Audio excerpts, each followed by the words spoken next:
It's Tuesday, April 18. In the headlines, Prime Minister Andrew Holness urges CARICOM leaders to lobby US to help stop flow of guns to the region.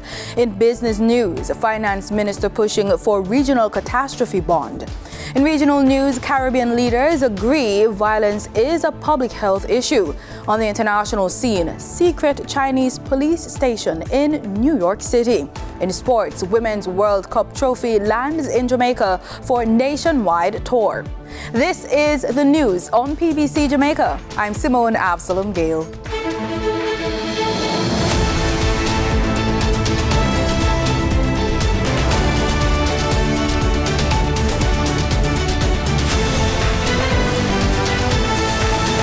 Prime Minister Andrew Holness says a consolidated effort is needed to help stop the flow of guns in the Caribbean. He was speaking at the inaugural two-day regional security conference underway in Trinidad and Tobago. In our inherited archaic laws and frame of thinking, which we need to break out of and create our own laws to deal with our own circumstances.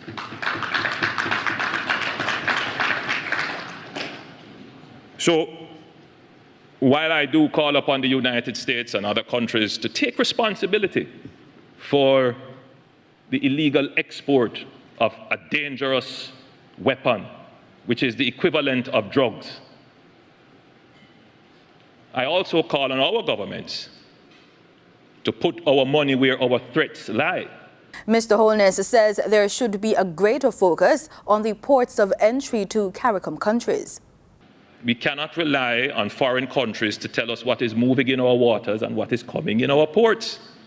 They're only going to tell us what's in their interest. We must act in our interest. Minister of Legal and Constitutional Affairs Marlene Malahou Fort updated the nation on the work of the Constitutional Reform Committee on April 14 at Jamaica House. The minister indicated that there have been 5 meetings held thus far of the committee since Jamaica has been preparing itself on the road to becoming a republic. She says becoming a republic is one of the most significant moves in Jamaica's history. This first phase 1, is focusing on the matters for which a referendum will be required. Ladies and gentlemen, this will be the first time that the people of Jamaica will vote to pass a law. The matters that will be passed by the Parliament first and then approved by the people before it can become law. Becoming a republic will see Jamaica removing the constitutional monarchy and replacing it with a formal head of state. The President of the Republic of Jamaica will be the formal head of state of the Republic of Jamaica, separate from the head of government of the Republic of Jamaica, President and Prime Minister. President as head of state, Prime Minister as head of government. And the committee is of the view that with this reform, we will take out of the Constitution any reference to the Commonwealth. And any privilege to be attached to or relationship to the Commonwealth will be done in ordinary legislation and not a part of our Constitution. The minister advised that all Jamaicans, both here and abroad, should get involved. She advised that persons can visit the ministry's website at constitutionalreform@mlca.gov.jm. Are you consuming too much salt? Everyone is being urged to reduce salt in their diet. Too much salt or sodium in the diet can lead to symptoms of dehydration, high blood pressure, heart disease, and stroke. We hear more about this in this week's Living Healthy report.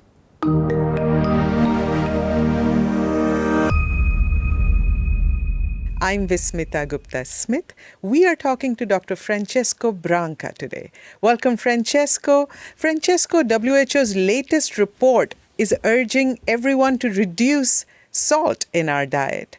Please explain to us what happens when we consume too much salt. Consuming too much salt is leading to increased blood pressure and to increased risk of death for heart disease and stroke. Too much salt is the most important dietary risk factor for the global burden of disease.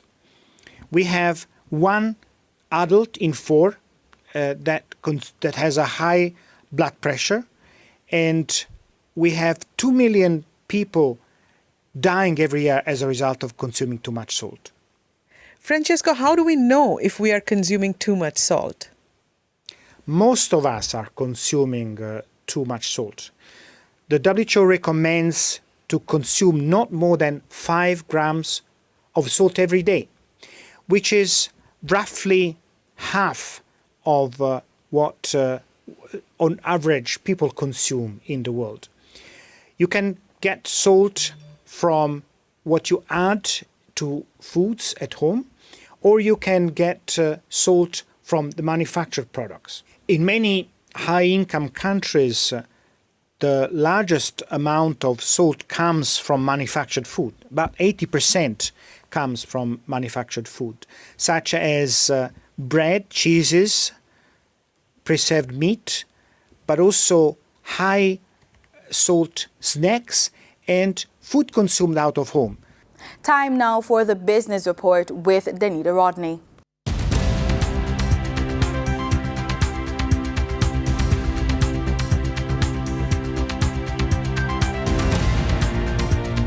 Finance Minister Dr. Nigel Clark says the region needs to strengthen partnerships for risk financing. Speaking at a forum on overcoming debt during the IMF World Bank spring meetings, Dr. Clark says if more countries sign on to a catastrophe bond or other vehicle, it could bring down the cost per country. Jamaica is comfortable with taking a leadership position, has the self-confidence to go forward even where no other country in our region is happening to do the same thing. And we do believe that there are other areas in which we could continue to innovate. One of the things that we're trying to work on is to get other countries in our region interested in a catastrophe bond. So instead of Jamaica doing it on its own, and we did this for the demonstration effect, we have been having dialogue, with the World Bank's assistance with other countries in the region. If we could, in this era where climate change has gathered such attention and focus, if we were to go to the market with a single catastrophe bond that covered the region, the pricing would be better, the coverage would be higher. And that would be an innovation in that particular space. A catastrophe bond is a facility that provides a payout to signatories, insuring them against damage based on certain criteria. Now for your market updates. In foreign exchange trading for Monday, April 17, the US dollar sold for an average of $153.25. The Canadian dollar ended trading at $115.03. The pound sterling traded for $190.35. And the euro sold for an average of $170.30. In GSE trading, the GSE index advanced by 593 points. The junior market index advanced by 48 points. The combined market index advanced by 997 points. And the All Jamaican Composite Index advanced by 1,881 points. Overall market activity resulted from trading in 107 stocks, of which 43 advanced, 44 declined, and 20 traded firm. Stocks advanced for Barita Investments Limited, Berger Paints Jamaica Limited, and Cargo Handlers Limited. Stocks declined for AMG Packaging and Paper Company Limited, Caribbean Assurance Brokers Limited, and Siboney Group Limited. Trading firm were 138 Student Living Jamaica Limited, Access Financial Services Limited, and Blue Power Group Limited. The overall volume leaders were Trans Jamaican Highway Limited with over 4 million units, Wigton Wind Farm Limited ordinary shares, and One-on-One Educational Services Limited with over 1 million units. In regional stocks, in Trinidad and Tobago, zero securities traded. On the Barbados Stock Exchange, zero securities traded. In regional business, the International Monetary Fund IMF has reiterated its position on housing Kitts and Nevis and other countries with a citizen by investment program, or to manage revenues from that program, which is to save. The latest recommendation comes from Acting Director of the International Monetary Fund Western Hemisphere Department, Nigel Chalk, at the department's press conference during the IMF annual spring meetings on Thursday. He was asked the question by SKN Vibe's Jermaine Abel, who is providing coverage of the meetings. So these have been a very important feature of the region, the Caribbean, particularly for St. Kitts. And we're generally very supportive of those. They've generated an important amount of revenues for the country, and those revenues offer the potential to be deployed in a range of areas, and there's lots of needs, including, as you mentioned, to some extent, social spending, but also the region is very prone to hurricanes. There's a lot of need to make the infrastructure more resilient, to adapt to climate change, and also to decarbonize the economy, because the countries are very exposed to big shifts in global fuel prices. So I think on the whole, the CBI program has been important in these countries. I would point to two things, thinking about how to structure them. First of all, this revenue is very volatile. So I think you have to be very careful about spending that revenue in a lumpy way. So we prefer a system where the CBI revenue is basically saved, and some spending is derived from that revenue basically through the stream of income that those savings creates. That's a more stable system rather than having kind of stop-go spending linked to depending on how much CBI revenue you get in a year. And I think it's really important to maintain the integrity and actually to improve the integrity of these schemes, given their reliance on sort of recognition by some of the larger economies. And in that, the ECCU is moving ahead, actually. I think recently they had a press release that they're moving ahead to improve the integrity of these schemes in conjunction with some of the larger economies. In international business, major U.S. stock indexes posted modest gains, helped by financial and industrial shares, while investors braced for a heavy week of corporate results and comments from Federal Reserve officials that could give more insight into the path of interest rates. The Dow rose 0.3%. The S&P 500 climbed a hair more, and the Nasdaq ended just shy of that. Markets are gauging the health of corporate profits and the economy after several banks kicked off first quarter reports with strong results last week. S&P 500 company earnings are expected to have declined nearly 5% in the first quarter from the year earlier period, according to Refinitiv. Hennion and Walsh Asset Management Chief Investment Strategist Kevin Mon is paying more attention to what companies say about the current quarter and the next quarter. When we look at their forward-looking guidance, however, it's a little bit more concerning as it stands right now, as 80 companies thus far have issued negative earnings guidance, while only 27 have issued positive earnings guidance. We have to look ahead to the second and third quarters of this year, when I believe that the economy will most likely dip into a recessionary period.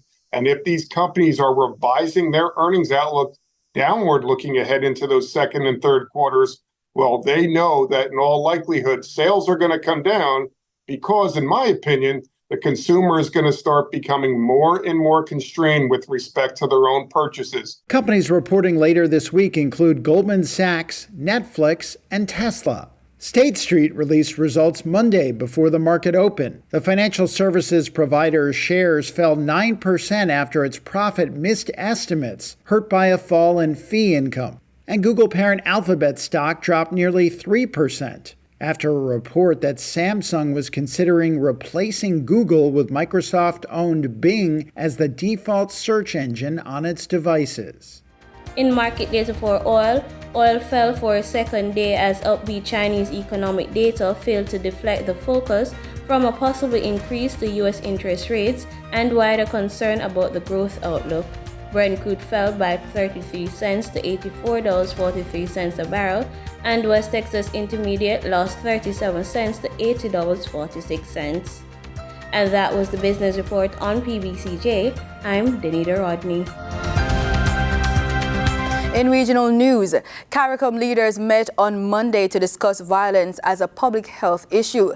The two-day regional crime symposium is being hosted by the government of Trinidad and Tobago at the Hyatt Regency Hotel in Port of Spain.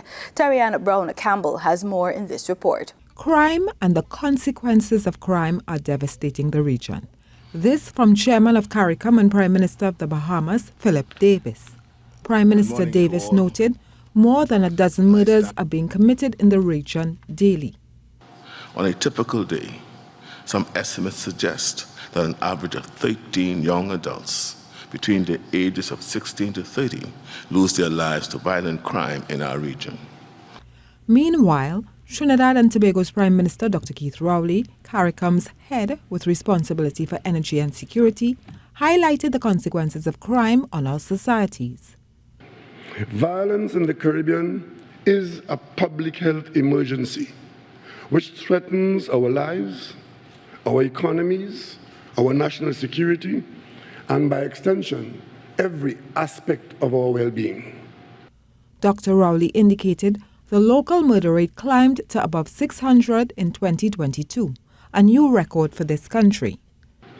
In Trinidad and Tobago, in the years 2011 to 2022, we have lost and have had to grieve for 5,439 lives lost to violent murder, largely through the use of imported firearms and ammunition.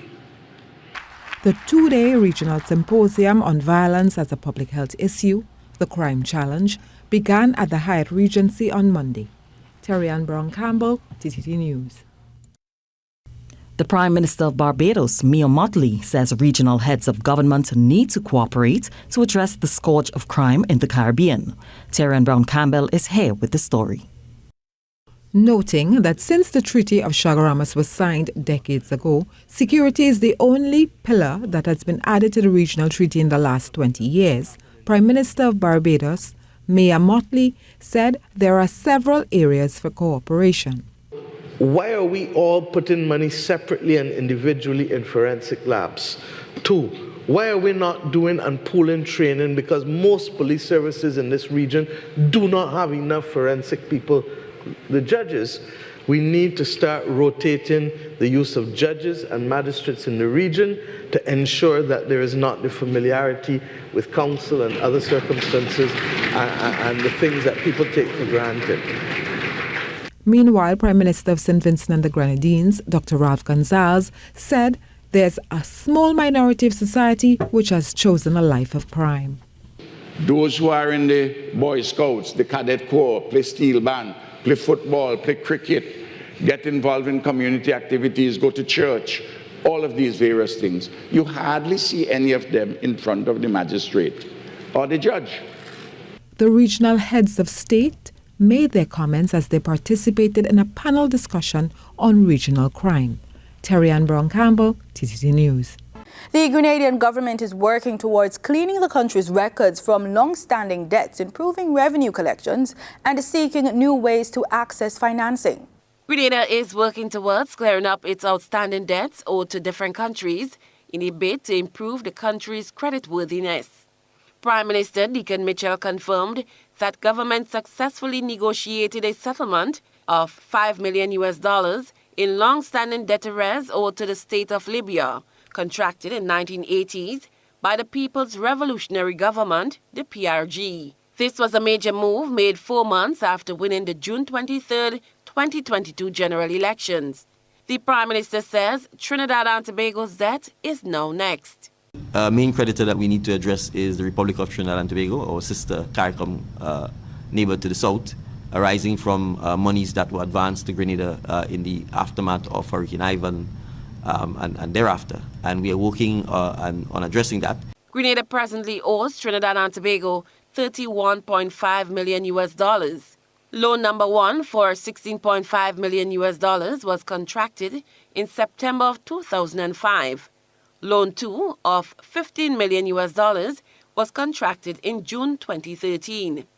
The Grenadian leader says long-standing unresolved debts arrears to countries such as Algeria and Trinidad and Tobago have adversely affected Grenada's credit rating, placing the country in the category of selected default, or SD. To keep the financial wheels turning smoothly, the Prime Minister says, while debts are being cleared, the time-old method of raising revenue via taxes will be strengthened. From 2024, we intend to embark upon a new tax system driven largely from a digital basis.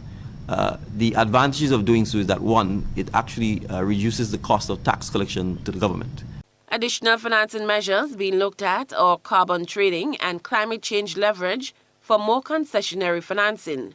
PM Mitchell said his administration is looking at having Grenada accredited to benefit from a number of climate change-related funding. The Cabinet, for instance, on Monday, approved Grenada joining the partnership agreement between the OECS CARICOM and the Afrexim Bank. We are also looking at exploring the possibility of becoming a member of the Caribbean and Latin American Development Bank, which is in short known as CAF.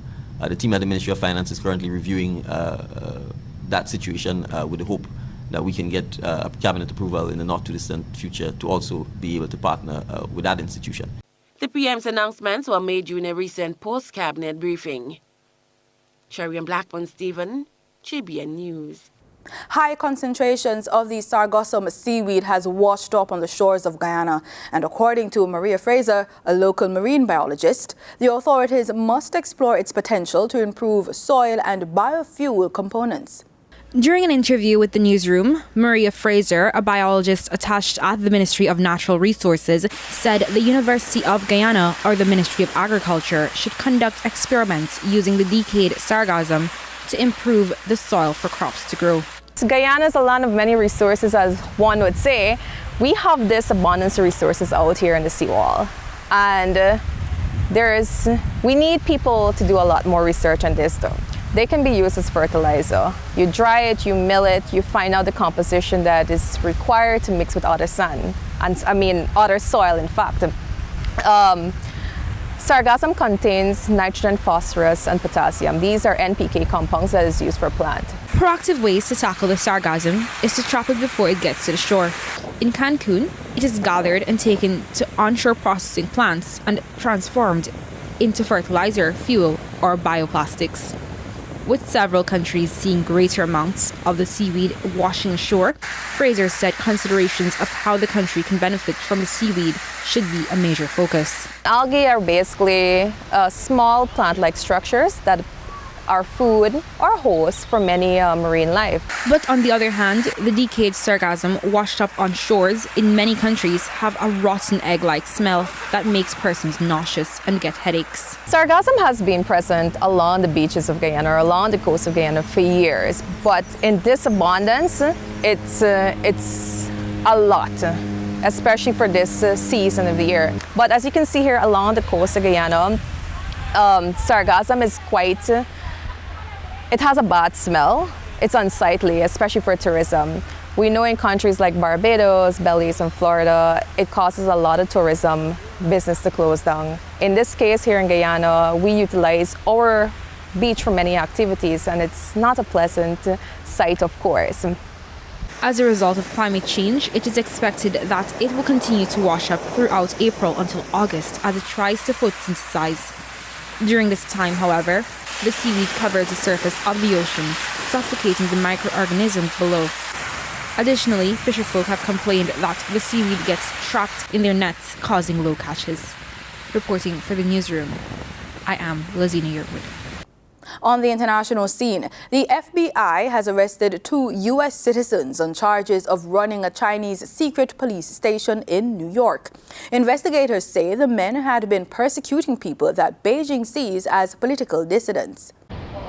This building in Manhattan's Chinatown advertises an acupuncture clinic and ramen delivery. But FBI investigators say in 2022 it also housed a secret police station for China's Ministry of Public Security, the MPS. Lu Jiangwang and Chen Jingping, both U.S. citizens, were arrested on Monday on charges of helping establish and run it. The MPS officers who have been charged today are not focused on preventing crime. Rather, the complaints charge these MPS officers with engaging in transnational repression schemes targeting members of the Chinese diaspora community in New York City and elsewhere in the United States. The U.S. Justice Department says that in at least one case, Lu and Chen tracked down a Chinese pro-democracy activist in California under the direction of the Chinese National Police. and the men admitted to deleting communication with a Chinese official. On Monday, prosecutors also unveiled charges against dozens of Chinese officials for allegedly operating a troll farm harassing dissidents online. The Chinese Communist Party was attempting to censor politically sensitive topics that are unacceptable to the PRC government, including the Tiananmen Square massacre. The charges come as the DOJ ramps up probes into what it calls transnational repression by overseas governments to intimidate political opponents in the U.S. We cannot and will not tolerate the Chinese government's persecution of pro-democracy activists who have sought refuge in this country. In November, Beijing denied claims of running police stations in the U.S., saying these are volunteer-run organizations helping Chinese citizens with procedures like renewing driver's licenses. A Spanish civil rights group, Safeguard Defenders, claimed last year that there were dozens of secret Chinese police stations in cities around the world. Dmitry Medvedenko, Al Jazeera.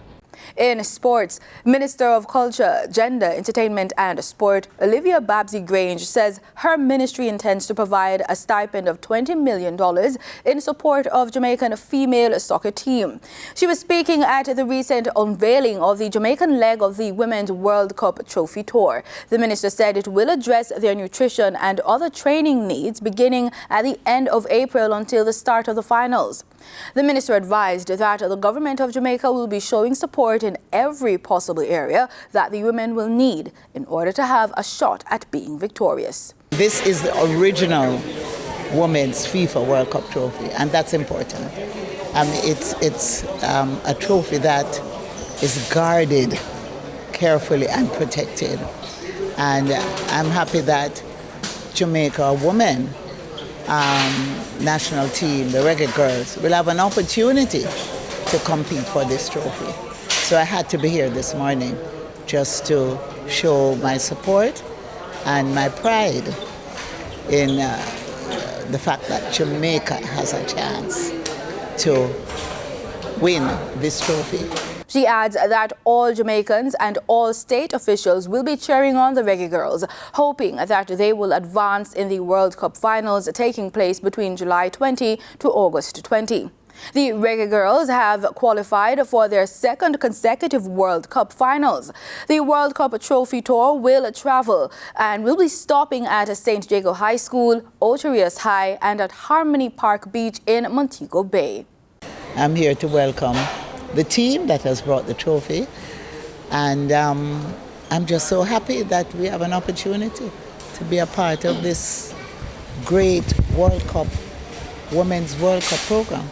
And that's the news on PBCJ. I'm Simone Absalom Gale. You can follow us on our social media platforms at PBCJamaica. Thanks for watching.